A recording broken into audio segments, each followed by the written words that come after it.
Contrary to popular belief from my friends in the West, specifically in the United States, Dubai is not in Saudi Arabia, and Saudi Arabia is not in the Emirates. The giga project called The Line is not in either Dubai or Abu Dhabi. I can't tell you how many times since announcing that we are starting a company in Saudi Arabia that I've had many DMs on Instagram and other platforms that sound just like this. Good luck in Dubai, or I'll have to come visit you in Abu Dhabi. And it seems like this is a common mistake. And so in this video, I will be breaking down the differences between Saudi Arabia and the United Arab Emirates. Now, granted, I can understand why some people would make this mistake, especially if geography or the Middle East is not your main focus. You're not putting a lot of effort into looking into it. However, I think it would be very helpful to have the basic understanding of why they are different. So let's start with where they are on the map, just to get a sense of how close they are, but how vastly different they are in comparison. Here is a map of the Middle East, and as you can see, front and center you have this massive landmass which is called Saudi Arabia. And if we zoom in a bit, you can see the United Arab Emirates. These are 2 out of the 6 Gulf countries that are a part of the GCC. Saudi Arabia is obviously the biggest. So Saudi Arabia is made up of 13 provinces, but was united in the 1930s by King Abdulaziz when he brought them together. The UAE consists of 7 emirates, 2 of which are the well-known emirates called Dubai and Abu Dhabi. As you can see just from looking at the map, the size of Saudi Arabia is massive compared to the UAE, but the reason why the Emirates are so well known is because they actually opened up their country and pushed tourism pretty much after they gained independence from the British in 1971. But tourism significantly grew on the 2000s onward, whereas Saudi Arabia was founded in 1932 and since then did not allow tourists to visit until 2019, right before COVID struck, which for obvious reasons meant they had to close their borders again due to COVID-19 and reopened in 2021. So really, they have only had their borders open to tourists for under 6 years altogether. Before 2019, the only tourists that could come were either for work reasons or religious reasons, which leads me to my next major difference. The 2 most popular reasons to visit both Saudi Arabia and the UAE. If you search in Google, what is the most popular place to visit in Saudi Arabia, it will pop up with Mecca. Mecca is a city in western Saudi Arabia, considered the holiest city in Islam. Saudi Arabia is the birthplace of Islam, and for Muslims, Mecca is comparable to the significance of how Christians would view Jerusalem. But even more central because every Muslim worldwide faces Mecca 5 times a day when they pray. At the center of Mecca is the Kaaba, a large cube-shaped building covered in a black cloth.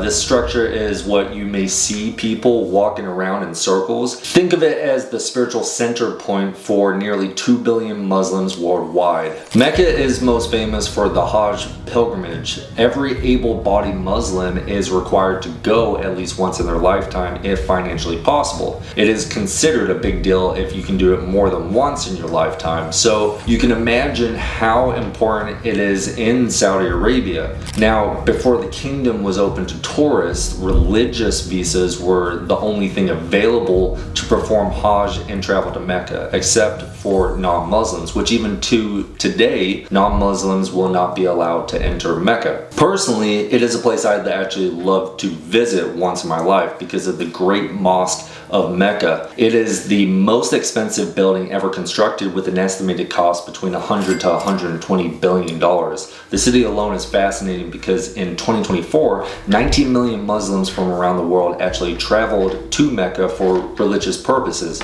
If you go and ask Google what the most popular place to visit in the UAE is, the answer will almost always be Dubai. And it makes sense. Dubai has become one of the world's most famous destinations largely because of its jaw-dropping modern landmarks. And of course, the crown jewel is the Burj Khalifa, which isn't just the tallest building in the world, but also the symbol of the city's ambition and wealth. Rising more than half a mile into the sky, the Burj Khalifa cost an estimated $1.5 billion to build and has completely reshaped the skyline, making Dubai instantly recognizable to people all over the globe. It has been incredible what the UAE has done for the Middle East and how they have accomplished it over many decades. I commend their success, and now with over 6,000 millionaires that have relocated there in 2024 compared to only 3,000, 4,000-ish in the US, it shows the massive movement that they're doing. But that brings us to the population of both countries. Saudi Arabia may have more landmass, but it doesn't necessarily mean that they have more people. So let's get into it. The UAE's population is 10 million people, with 15% actually being Emiratis. The rest of the population are expats from all over the world. So when you travel to the UAE, you actually have a pretty low chance of bumping into an actual Emirati compared to a foreigner. Compare that to Saudi Arabia, which has a total population of 36 million people, of which 65% are actually Saudi citizens. The difference in population percentage of outsiders has obviously shifted the culture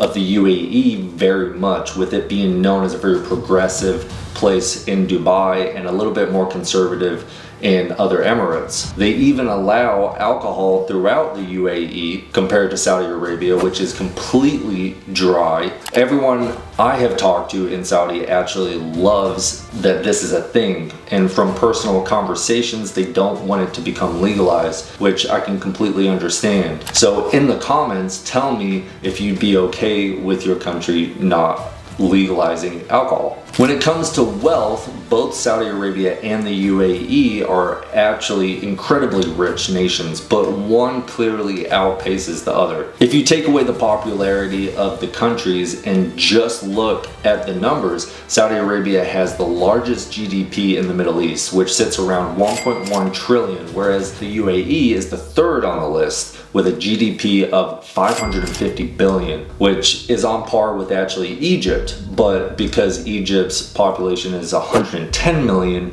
it actually is listed above the UAE, which is kind of crazy. I'm like considering looking into Egypt for business opportunities in the future, but I digress. Saudi Arabia is the world's #1 exporter of oil, with 17% of the world's oil reserves, second only to Venezuela. The UAE has 6% of the world's oil reserves, and they knew this very early on, and so that's why they acted pretty quickly to diversify the economy decades ago. So I think we are getting the picture of the differences between these two incredible countries. So now, if you thought these were one and the same, don't worry, you're not alone, because I've had a ton of messages.